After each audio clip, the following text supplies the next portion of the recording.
The thermostat was his enemy, and the city in the distance shimmered like a mirage. It was a simple plan, in his mind, to build a diversion away from Quackity to his burger van, a more appetizing meal for the tired wanderer in the deserts of Las Nevadas, served hot, medium rare, and non-fungible. The people would simply rejoice, flocking from far and wide to get a taste of the succulent steak grilled with American cheese, crispy red onions, lettuce, and a single tomato. At least, he hoped it was. Wilbur had tried Las Nevadas burgers before, and they were good, very good in fact. Rambo would surely be able to compete, but he needed the correct marketing and to devote his energy to the right places. He would show Quackity who was really the mastermind figurehead. The only problem he faced was inaccessibility and infrastructure. "Shut up, Tommy," he spat, kneeling as he smoothed out another air bubble from his road. "People will use it. I asked around. Everyone said they'll come by from Wilburger. They just didn't know where it was." "It's because they don't want you to fucking blow them up again," Tommy muttered. Wilbur chose to ignore this. "It's because they don't want Quackity to have a monopoly, actually, Tommy." Wilbur was visibly exhausted despite little work progress. "They understand the dangers of an uncompetitive economy." "You're an uncompetitive economy, prick," Tommy retorted proudly, his smile wiping quickly off his face as Wilbur turned and looked up at him, his eyes casting daggers. "What?" Tommy whined. "Jesus Christ, I'm so bored! You haven't even served a single burger in the entire time you've been doing this van thing!" Wilbur paused his progress and dropped his weight onto both his palms pressed into the sand. "Just get me more concrete, Tommy," he said quietly. Tommy did not respond. Wilbur turned his head sharply, squinted up into the sun behind Tommy's silhouette, and waited. The silhouette nodded and scampered back to the supply tent down the hill. It had been 4 hours, but felt like 10. At least a dozen scorpions had been disturbed in Wilbur's construction, and a king cobra almost brought a sour end to the efforts. But still, Wilbur persisted. The road would be phenomenal. Wilbur's jacket and socks sat in a damp, sweaty pile on the junction as he worked smoothing out a stubborn bulge on the edge of the road. Tommy brought him his concrete. Tommy also brought Wilbur a glass of water. Wilbur took both and said nothing. Tommy paused and walked quietly back to the van. Across the sands in the city, Quackity would watch Wilbur from atop the Needle restaurant. He wore a suit, no tie, and idly fiddled with a poker chip he took for his own during the casino's construction. He saw no threat in Wilbur's activities, so why did he still feel a twinge of stress in his temples whenever he would set up his next competitive venture? Quackity could not determine whether it was guilt, jealousy, or simply annoyance at this proverbial fly buzzing round his soup. He chose to hatch a plan. You see, the mind has a strange way of making one want to react even in situations where to remain idle would benefit it. The mind always wants to throw water on the grease fire, pull up into an aerodynamic stool, and pick at the scab. Quackity always felt a desire to react to his nemesis. Wilbur would receive Quackity's summons not long after laying the halfway point of his road in the early evening. The irony that Wilbur would be invited inside into a cold Las Nevadas restaurant just as the sweltering sun crested over the hill and began disappearing into the horizon was not lost on him. He smiled and chuckled into a cough before hoisting to his feet and strolling up towards the city lights. Wilbur thought the Las Nevadas skyline was bare, propped up haphazardly in the middle of a desert and held together with concrete and tape. There's not much that could be lost if a tornado swept through the entire place. He had written a poem about it before, while ignoring Rambu, who was talking about something he was far too interested in. "I am the gilding of the gold. I am the painting of the lily. I am the crushing of the sand. I am the torrading tide of bland. I am the taunting silver light which penetrates and scars the sky. I am the remnant hopes and dreams of all good men that come to die. I am the surgeon's chromium dagger. I am turgid Las Nevadas." Upon his arrival, it didn't take long for Wilbur and Quackity's discussion, however, to deteriorate into arguments. "And for what?" Wilbur shouted, on his feet, arms wide. "You to overthrow me again? What, you want my van now? Here!" He slammed a key on the table in the empty restaurant. "Wilbur, I don't want your van," Quackity said calmly. "Take my van!" "Wilbur, I don't want your van." A silence fell over the two, Wilbur breathing gently through gritted teeth. Neither of them knew it, but the Needle restaurant had just rotated its 5,000th time. Quackity had simply asked Wilbur what he thought of the meal. This had progressed into arguments over the chef's competence, then Quackity's competence, then Wilbur's demeanour. All Quackity needed to ask is if he could take his coat from him. "Well, what do you want?" Wilbur queried, vaguely gesturing outwards towards other non-existent restaurant patrons. "Huh? You have my money, you have my time, hell, I'd even say you have my attention." Quackity raised an eyebrow at Wilbur, and he paused. "Which is a lot for me." He sunk back into his chair. An innocent onlooker would think Quackity was treating a homeless man to a nice meal. The plates were empty, but only Wilbur showed signs of having eaten. The puree stains sat stubbornly on the corners of his mouth and his shirt. Quackity had worn a serviette bib. "You want my dignity?" Wilbur opined. I don't want your dignity, Wilbur, Quackity responded, tersely now. Growing tired of Wilbur's insolence, he forcefully cracked a smile. Aside from your jacket for the cloakroom, I want your wisdom. Oh, my wisdom. Wilbur was standing again. My wisdom! Well, how about you crack open my head with a meat tenderizer and scoop it all out?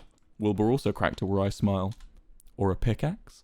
Sit down, Wilbur, Quackity snapped, and Wilbur sat. The thing is, running a nation is hard, began Quackity, Wilbur's eyes attempting a roll. You have a lot of people depending on you. They invest their lives, their time, and their future into your hands. It's a cliche, but they pay through blood, sweat, and tears. And I just don't think I can offer my people the best life on my own, he continued. Wilbur, I want to offer you a position. This sentence stirred Wilbur, and he finally seemed to have time to listen. You've proven you're not as volatile anymore. You're not a threat to me, and I think you're ready to re-enter government. Re-enter government? Asked Wilbur. What's the catch? If I... No catch, Quackity interrupted, placing a contract on the table. A handwritten parchment, checked, authorized, and checked again, in such a thorough way only Quackity could accomplish.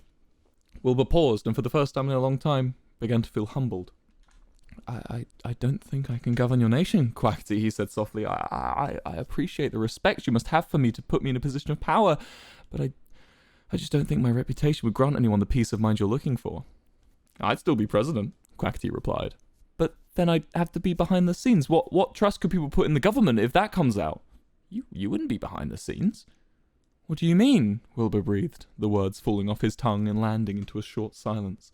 You'd be a figurehead as much as I, Quackity spoke slowly. We'd work together.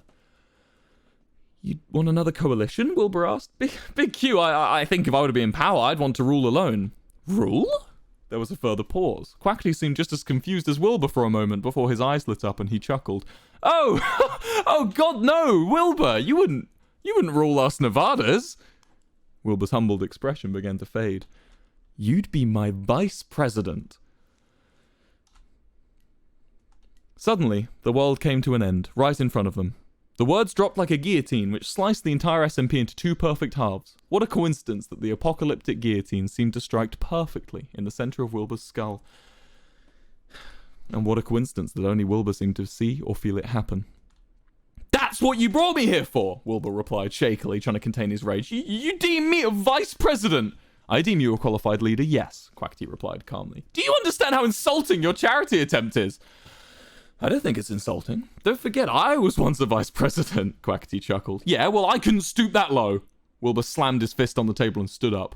Wilbur, you forget yourself, Quackity spat. Ha! Wilbur replied, mocking Quackity's intonation. Wilbur, you forget yourself. Quackity, you forget where you stand next to me. You are in my shadow. Act like it. Quackity's eyes furrowed. Wilbur continued. Maybe it's not a coincidence that every single idea you've ever had has failed under your guidance. He spoke his next sentence slowly, one word at a time. You are a walking second-place medal.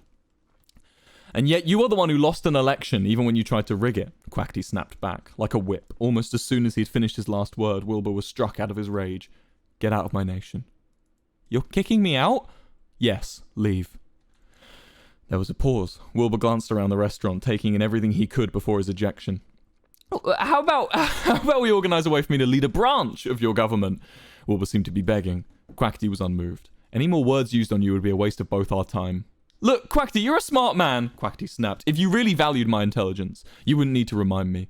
I'll be out of your hair. You won't ever have to think about me again. I don't think about you at all, Quackity replied, and Wilbur's face plummeted. A silence fell across the room, only to be broken by a gentle squeak of the rotating cogs. Quackity shattered the silence like ice. Oh, Wilbur, how relaxing it must be to have a mind unburdened by embarrassment. The elevator pinged and opened in front of him. Through Wilbur's apparent numbing red mist, he somehow managed to navigate his index finger to the ground floor button, and after holding it for what an onlooker would deem a questionably long time, released it to a satisfying elevator ping.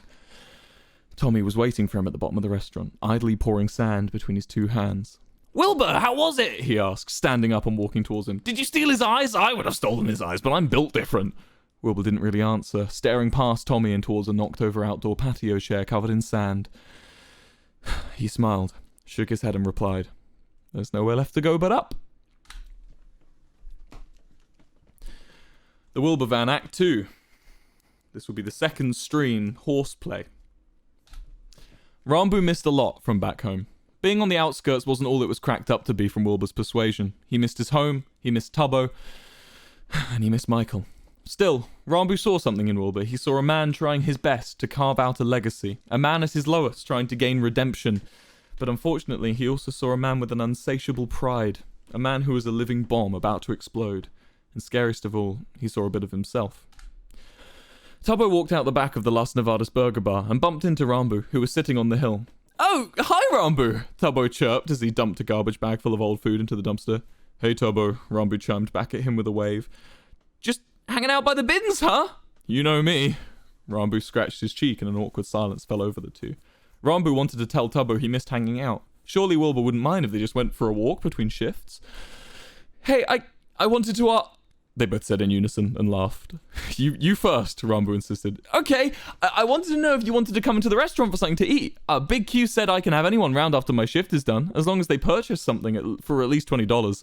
Tubbo smiled, and Rambu felt a wave of relief over him. "I was going to ask you pretty much the same thing," he said. "Really?" Tubbo shouted incredulously. "Yeah, I need to ask Wilbur, though. I don't think he's keen on me hanging out in the city." "I can bring the food to you. We can eat across the borders," Tubbo suggested. "Look, I can even bring out a table and chairs and we can push them down the hill at the end of our meal and see which one rolls the farthest. I have this theory that the chairs will go further simply because they have a tall, rounded back, and the tables will only go so far before they land on their top side. Well, it's like a 50-50 chance, really." Tubbo unfastened his cooking apron and scrunched it into a ball in his hands. "Let's do it," Rambu said, all of his worries washing away in an instant. The meal ended up being superb. Rambu, who seemed unable to turn down Tubbo's plentiful offerings of a meal he called far too much food, slowly, pissedly staggered down the hill back towards the burger van, where he could only make out the faint shape of Wilbur smoking a cigarette. Rambu approached him timidly. Wilbur stood in front of the van door. He only did this when he was about to ask Rambu something intimidating. Rambu was right. Wilbur had plans for a heist this evening. The plan was, under the cover of darkness, to steal Quackity's prize horse, Boner. Boner had been named during a more whimsical time in Quackity's life when he was less weathered by the winds of responsibility. Wilbur knew it well as one of the only things Quackity brought with him from old L'Manberg to Las Nevadas. It obviously meant the world to him. Rambu had his reservations and debated declining Wilbur's offer, but Wilbur persisted by playing onto the concept of the greater good. For how else would they topple the obelisk of tyranny if they didn't start the foundations? After all, it was a tame heist, all things considered, and Rambu would do well for his job prospects to accept. In this hollow fact, Rambu found himself an accomplice once more. You would expect a criminal to wrap themselves in jet black silks or a camouflage jumpsuit, but Wilbur simply wore burgundy. Rambu tried to at least primarily drape himself in the blacks from his wardrobe, but Wilbur almost teased the idea of being caught. "Not even a black coat?" Rambu asked. "Gotta make the heart beat somehow, Rambus," Wilbur responded, stuffing a handful of fries into his mouth. As the clock struck midnight, the pair began ascending the hill towards the city. The only lights guiding their path were those reflected from the glowstone in the fountain, scattering a bouncing effervescent pattern across the walls of the city buildings. The streetlights were all completely devoid of light. Las Nevadas had no need for streetlights in the early hours of the morning, so switched them off to allow its few citizens a sleep undisrupted by light pollution. The two snuck quietly to the corner of Tubbo's burger restaurant, and Wilbur raised his fist to signal Rambu to stop. He checked their surroundings before opening his palm and walking out into the street. Rambu was scared. Maybe he was excited. Rambu struggled to tell the difference between the two sometimes. Skulking past the restaurant, crawling behind the strip club, and sneaking between two construction sites lay a small paddock, constructed out of a shoulder-height wooden fence left over from the building efforts. There, stood gormlessly in the sand, was Boner. "Take this," Wilbur said, passing Rambu a crude rope fashioned into a leash. Rambu took the leash, and Wilbur climbed into the field and delicately tied the other end to Boner's neck. "Wilbur, I don't think I want to hold the horse," Rambu protested, limply gripping his end of the leash in his hands. Wilbur snatched it like a ripcord.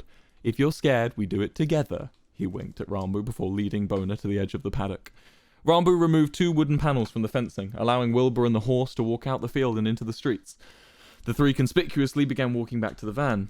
It wasn't long before they were spotted. "What are you doing?" asked Tubbo, quietly, cleaning his windows as they approached the burger restaurant. "None of your business, Tubbo," Wilbur responded. "Eyes to yourself." "That's Quackity's horse," he spoke louder this time. "Oh, jeez. Rambu, I don't have time for this. You deal with him." Wilbur scrambled down the hill, yanking Boner quickly away from the scene. Rambu took a few small steps towards Tubbo. Hey man, maybe you should go back inside?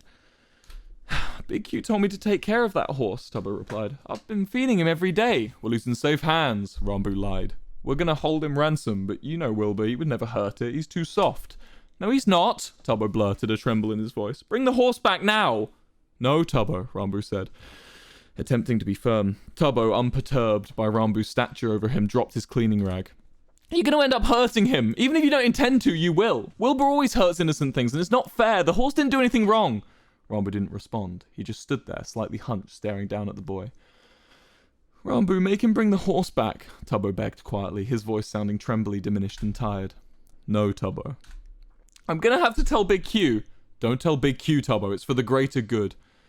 Tubbo felt his rage build up inside him. Nothing Wilbur does is for the greater good. He takes, and everything is his own little mission of revenge. Can't you see? He's made you think you and him are alike, but you're not, Rambu. You're better than this. Rambu felt the fuse in him finally reach its payload. Tubbo, he snapped. For God's sake, just give him a chance. I know I haven't always made the best decisions with who I trust, but this time I swear to you that things may not always be as bad as you think. I mean, people change, people get better, and if you never give them a chance to prove it, you'll be stuck hating everyone that's ever wronged you, and you won't have anyone left.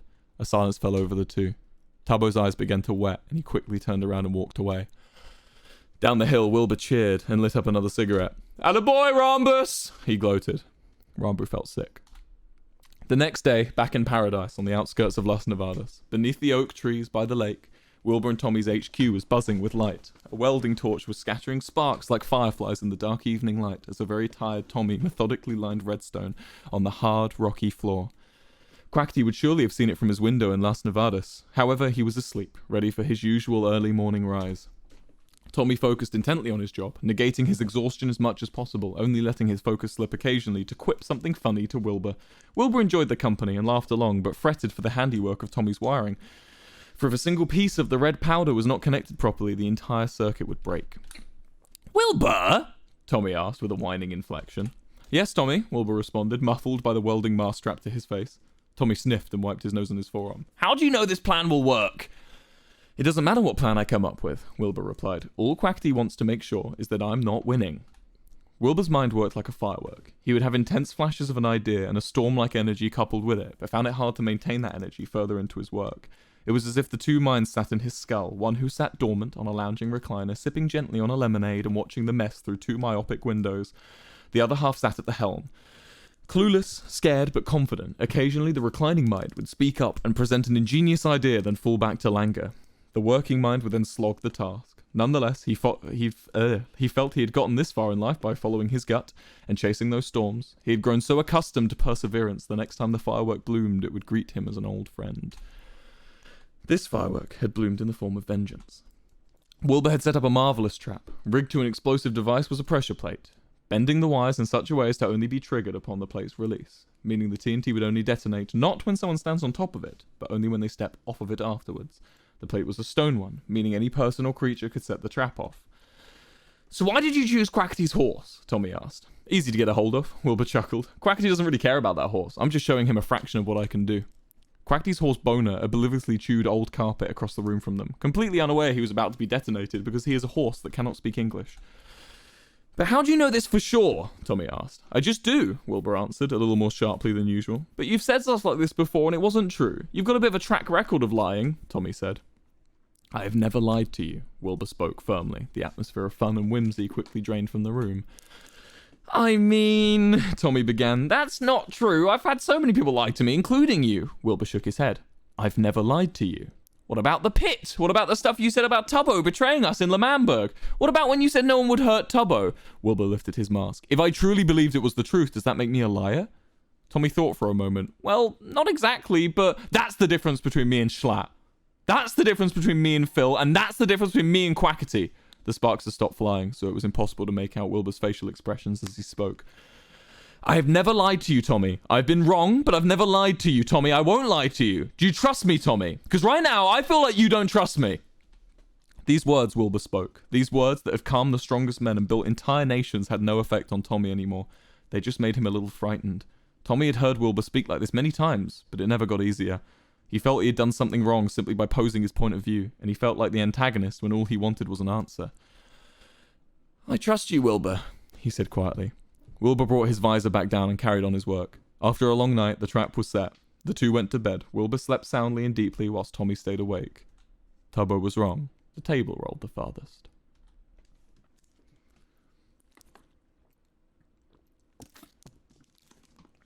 The Wilbur Van, Act 2, Stream 3, hitting on 16. Tommy left to go home early in the morning of the day of Wilbur's plan. It was a cold morning, but the summer sun had just started to evaporate the dew, leaving a humid mist in Tommy's wake as he walked up the half-finished highway and towards the forest leading into the Dream SMP. Tubbo also stirred early. Having had trouble sleeping the night prior, he decided to make use of his time and try to get work done. He donned his apron, cleaned the fryers, and started his shift. It didn't matter, as no patrons even strolled past, but Tubbo forgot to flip the close sign to open. Surely there was more to his job than this. Tubbo was Big Q's prize co-worker, and almost out of spite, Tubbo felt he had something to prove. If not to Quackity, then to Rambo. But Rambo hadn't slept. He went for a walk, towing the outskirts of the city and visiting the Las Nevadas rendition of the Eiffel Tower. No matter how hard he tried, he couldn't seem to switch his brain on. It was as if the morning humidity had permeated his skull, and every one of his thoughts simply disappeared into the fog as soon as they were made.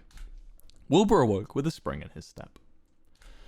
Under the lake by the burger van, just below the sandstone holding up the topsoil, sat Wilbur's contraption. Currently unprimed, the wires were redirected from the TNT to a simple redstone lamp. Wilbur lay, belly down on the stone floor, gently pressing onto the trigger and releasing it. Satisfied that the lamp illuminated upon doing so, a smile grew wider across his face as he repeated this quietly to himself again and again. Boner the horse had been moved, now tied up in this cavern, dehydrated and hungry. Wilbur had more important things on his mind. Constructed on one side of this cavern was a glass viewing bay, just out of range of the TNT blast, and accessible from Wilbur and Tommy's HQ, where the redstone had been programmed. This platform, behind the reinforced glass with Wilbur sat next to him, was where Quackity was to watch his horse die. As Wilbur started to stand up, the trapdoor hatch to the viewing platform swung open, scattering natural light into an otherwise dimly lit cave. Wilbur squinted into the morning sun as Rambo began to descend the ladder. "Rambo!" Wilbur cheered. "You ready for the big day? I know you're not much of a fan of horse viscera, so you don't have to sit in the viewing bay during the detonation. Look, I made you a little trapdoor here." He gestured up to another trapdoor on the ceiling of the TNT room. "When the explosion has occurred, you're welcome to come and join us down here to see Big Q's reaction. Oh, you won't want to miss that. There's a ladder to the viewing platform over here too." "I don't want to use that trapdoor," Rambo replied, bags under his eyes and a tired croak in his voice. "I swore to never enter that section of the cave. There's too much TNT." "Well, by the time you use it, Rambo, I hope the TNT has already left the room," Wilbur chuckled into a cough. "If you won't use the trapdoor, I'll just remove it. No biggie." The viewing bay was adorned with decorations. A sign that read, "Thank you, happy day," was scrawled in a childlike font just next to the fake exit door. An equally childlike painting hung on the wall depicting Wilbur and Quackity as stick figures, Wilbur on a number 1 podium, and Quackity sat on the number 3 podium. Ooh. Sorry. And Quackity sat on the number 3 podium with a storm cloud over his head. Rambo was drawn in slightly more detail, holding a big thumbs up on the number 2 podium. "Is there anything I can get for you, Wilbur?" Rambo asked with a flat tone. "Oh, Rambus, a lemonade and a first edition Wilburger," Wilbur replied. He looked down and saw his hands covered in dirt and soot from the cave walls. "I'll come up with you to wash my hands. Afterwards we should go and get Big Q. It is his big day after all." Rambo nodded and exited the viewing bay via the trapdoor. Wilbur switched off the lights and followed him.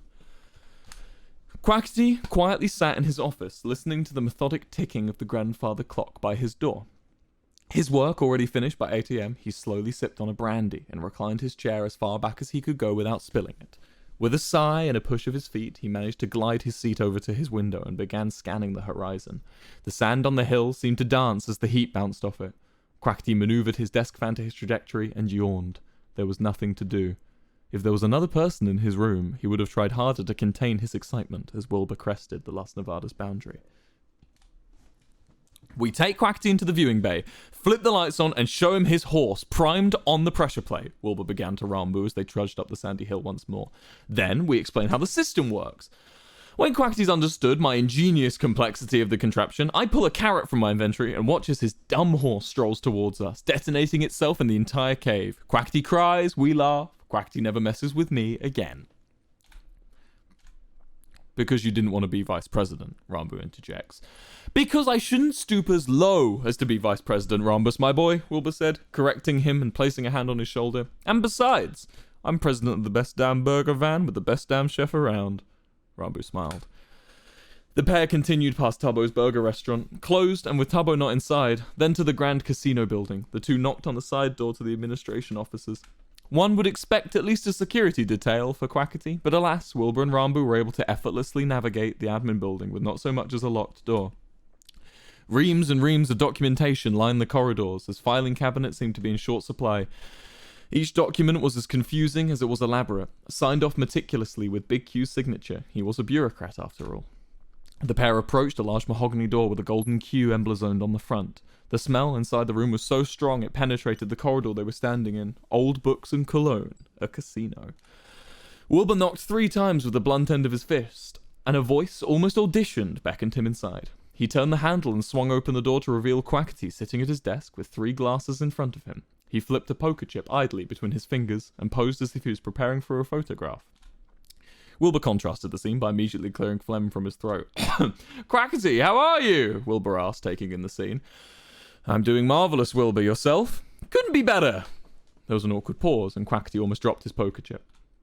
Please take a seat, Quackity insisted, standing up and pouring the two of them a drink. I didn't think I'd see you back here so soon. No, I mean, me neither, but I just had to come in person. Is this about my offer? It still stands. I think you make a great vice president, Wilbur. Quackity offered, with a smile. A vein bulged on Wilbur's forehead. That's not why I'm here, Quackity, and I think you know that, Wilbur said, cranking out the most realistic laugh he could manage. I actually have a gift for you. A gift? Quackity's eyes widened. Well, where is it? I'd love a gift. It's back in paradise, the burger van. At the burger van? Is it too big to carry? Oh, very much so, Wilbur responded with a smile. Come, he continued. Let's take you here now. Every part of Quackity's being could tell this was the most simple trap he'd ever seen. Wilbur was most likely aware of how suspicious he looked, but most likely didn't care. Okay, I'll bite, Quackity said, sitting back down. What's the catch? Come on. You gonna take me back and leave Rambo here to graffiti my office? I've seen your graffiti, Wilbur. It's not good. You need to use primers when you draw penises on our city walls. We can just wash them off otherwise. It took the janitors 5 minutes to... It's not graffiti, Wilbur interrupted. It's a gift, an actual real-life gift. I wanted to say sorry for snapping at you in the restaurant the other day. Wilbur almost sounded sincere, and for a moment, Quackity was intrigued. Wilbur only needed a moment, because 5 minutes later the 3 of them were strolling back to the burger van, Quackity being flanked by the 2 of them, and Rambo not saying a word. The air was still. Birds seemed to leave the area around the van in anticipation of what was to come, and the sun dipped behind a patch of grey clouds just as the day was reaching its climax. Wilbur, despite designing the TNT to be the perfect distance from injuring himself or Quackity, failed to measure the distance between it and the van. He hoped instead his rough design under the water of the lake would allow protection for all the surface damage. He also failed to actually test if the redstone line was connected to the TNT, as he was too afraid of setting off the dynamite too early. As they approached the van, all of these thoughts danced in Wilbur's mind, and a single bead of sweat dripped down his head. His heart pounded in his chest, and he felt alive. Quackity! Wilbur tapped Big Q on the shoulder. Down there! Quackity looked down at the trapdoor inside the HQ and then back up to Wilbur. With a little hesitation, Quackity gently raised the hatch and took in the sight of a totally dark room, stirred with dust and smelling of sulphur. He turned back to Wilbur, who was eagerly waiting with a straight posture, smiling in anticipation. Quackity, never one to disappoint, descended the ladder into the darkness. Wilbur and Rambo followed behind and shut the trapdoor. Now, Quackity, Wilbur began, you may be wondering why I brought you here. I couldn't possibly guess, Wilbur, Quackity responded, the 3 of them being completely blind in the darkness. Well, I have to come clean, Wilbur continued. There is no gift, for you at least. Quackity's eyes rolled as he feigned surprise. I never saw this coming, he replied. You know your horse, Boner? Wilbur asked with a malicious grin. My horse? Quackity grew concerned. Well, yes, I know my horse. What have you done to my horse? I'm glad you didn't forget about it, just like you did with everything else from your past life. Wilbur, what have you done to my horse? Don't worry, Quackity. It's not so much what I've done. No, rather what your horse is about to do to itself, Wilbur exclaimed with a manic laugh. He walked over to the wall and pulled the lever as suddenly the entire room was flooded with lamplight. A gentle hum overtook the background noise as the 3 men's eyes started to adjust to their new surroundings. There was no horse. There stood on the primed pressure plate, scared as all hell, was Tubbo. I found your horse, Big Q, Tubbo said, a shake in his voice. I think he's on the surface now. Wilbur, what the fuck is this? Quackity asked, rage building in him as his hands trembled into a fist. What's all that TNT for? Wilbur's face plummeted as he realized what he had done. Oh, no, no, no, no, no, no, no, no, Wilbur shook his head. Tubbo, how did you get there? Tubbo, don't move, Wilbur shouted down into the cave, a huge dose of terror in his voice. I went to find Quackity's horse, Tubbo shouted back. I only saw he was rigged to explode after I swapped places with him. If I stand still, will it still trigger? I don't want to die, Wilbur. Ranboo scrambled up the ladder to go find help. You won't die, Tubbo, it's fine, just stay still, I'm coming to get you, Wilbur said, placing his palm against the glass. Wilbur, what have you done? Quackity asked, shoving Wilbur up against the glass of the viewing platform. It creaked gently under their weight. You want to kill Tubbo to prove a point? You knew he'd come to my aid. Quackity, this is what I was intending. I was going to blow up your horse. Wilbur was interrupted as Quackity struck him in the stomach with a single punch. Wilbur recoiled with a groan and slumped down to his knees. Oh, Quackity, please, I can fix this, he stuttered. You've done enough, Quackity spat before reverting his attention to Tubbo. Tubbo, how can we get you out of there? Wilbur darted between Quackity's knees and picked up the fake exit door and hurled it at the glass, creating a small crack across its surface. Tubbo, I'm coming to save you, he yelled. Thank you, Wilbur, Tubbo stammered. Wilbur picked up the door again for another throw, but before he could even lift it, Quackity had tackled him to the ground. I said you've done enough, Wilbur, Quackity said, overpowering him, desperately struggling to pick up the door again, blood trickling down from his nose. Again, Quackity turned his attention to Tubbo. Tubbo, don't move. What can I do to help? I don't know, Big Q, Tubbo began. I guess you could drop water on the TNT? No, Wilbur exclaimed. The TNT will just explode the second the redstone circuit's broken. You are a sick fuck, Wilbur, Quackity said, turning his attention back to the terrorist he was pinning down. You're a pathetic, spineless bastard. Shut up and help me then, Wilbur shouted. Start trying to break the glass. Quackity ignored him. Tubbo, how did you get in? We can just go over and get you out the way you came in. I don't remember, Big Q, Tubbo responded. I dug my way in. I think Boner got out that way. Quackity muttered something under his breath before releasing Wilbur from his grip and grabbing the door to launch one more time at the glass. Wilbur sprung to his feet and grappled the door, struggling to snatch it from Quackity's hands. Let me do this, Quackity. I got Tubbo into this mess. I'll get him out, Wilbur exclaimed, attempting to wrench the door out of Quackity's grasp. He's my citizen. I won't let a citizen of my government die to a terrorist, Quackity shouted back. Refusing to relinquish the door, after a few seconds of struggling, Quackity began trying to kick Wilbur. A flurry of 4 swift kicks erupted forwards, missing their target, before one landed squarely against the body of the door, breaking it into 2 halves. Wilbur immediately chucked his half of the door against the glass, doing very little damage due to the loss in mass. He cried out in rage and began scrambling on the stone floor. The two, too out of breath to speak, began searching frantically for an item to hurl at the glass before Wilbur found a sizable rock against the boundary of the room. He held it above his head, ready to throw, before Quackity tackled him once again and tried to wrestle the rock out of his grip. Tubbo watched as the two struggled for what felt like an hour, trying to take the rock from one another, before Wilbur finally swung it against Quackity's jaw, knocking him across the room and releasing Wilbur from the grapple. Immediately, Wilbur threw the rock against the glass, causing it to bounce back across the room.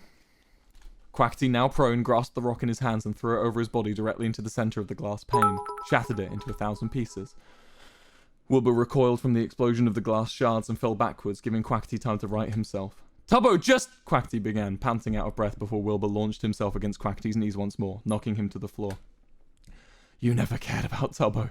You just cared about your image, you maniac, Wilbur shouted, spitting blood as he attempted to pin Quackity's arms down. You just don't want anyone to know that you failed to protect the one person who still cares about you.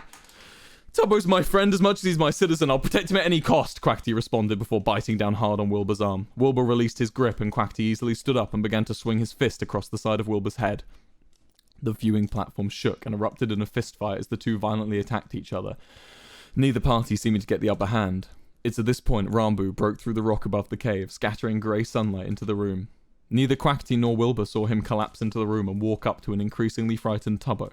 Ranboo placed a single foot onto the pressure plate, put a hand on Tubbo's shoulder and said, Tubbo, you need to move. I have a plan. Without hesitation, Tubbo scrambled towards the ladder connecting to the cavern to the viewing platform, and he climbed it. He turned back to look at Ranboo, who smiled at him with the kind eyes he remembered, and Tubbo smiled back. Once Tubbo had ascended the ladder to safety and curled up in the corner, Ranboo began to shout, Wilbur, Quackity! The two immediately stopped fighting and looked down at the new voice. Ranboo stood firmly on the pressure plate. Ranboo? Quackity said, a cold shot dragging down his spine. Where's... He looked at his left and saw Tubbo, curled up in the corner with his eyes firmly shut. It's okay, guys, Ranboo began. Wilbur immediately began rushing to enter the main cave before Ranboo raised a hand. Stop! Please, he shouted. Don't come closer. Stay in the viewing platform. Ranboo, I'll go find something heavy. Just stay there, Wilbur began, but was interrupted by Ranboo shaking his head. I have an idea, he began, his words echoing around the cave. I know what to do. I know how to defuse the bomb and make you realize how frivolous this whole thing is. He smiled. But tell me, Wilbur, Quackity, the burgers were good, right?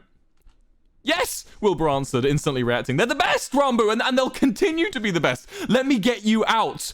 No, Wilbur, I just wanted to know. But it was never about the burgers, was it? Rambo said. Rambo smiled. Rambo jumped. Searing flames and a violent burst of air was all that was left. For a change, the world really did end. Wilbur felt alive.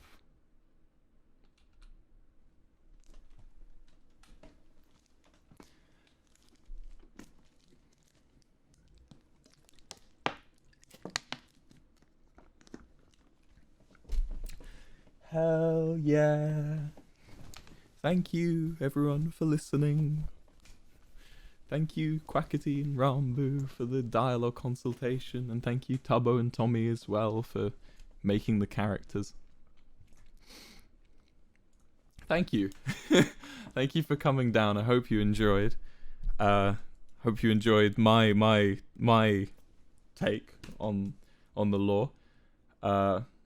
I will be carrying on the character of Wilbursoot in future lore streams. Thank you for the gifted sub, Dynacals. I hope you enjoyed it. Again, I want to thank Quackity and Rambo and Tubbo and Tommy and everyone for making such cool characters and for allowing me to write them and for coming in and reviewing. They all came and reviewed what I wrote and they all gave the all clear, and some Rambo and Quackity especially changed up some dialogue to more fit their characters. So what you're seeing is a very accurate representation of the characters and how we would have acted if we were actually on the screen as it was going. Yeah, I also want to thank Dream for making such an awesome server and allowing, you know, people like me and all of the people on the server to express ourselves with art and with stories. So thank you, Dream, for the Dream SMP, and thank you for listening. And I will be coming back with more. Thank you for the gifted subs. Thank you for hanging out. I hope you have a great day. We're going to raid Philza Minecraft, who's currently playing the Origins SMP. You guys are all splendid as per. I will be streaming again very soon, I assure you.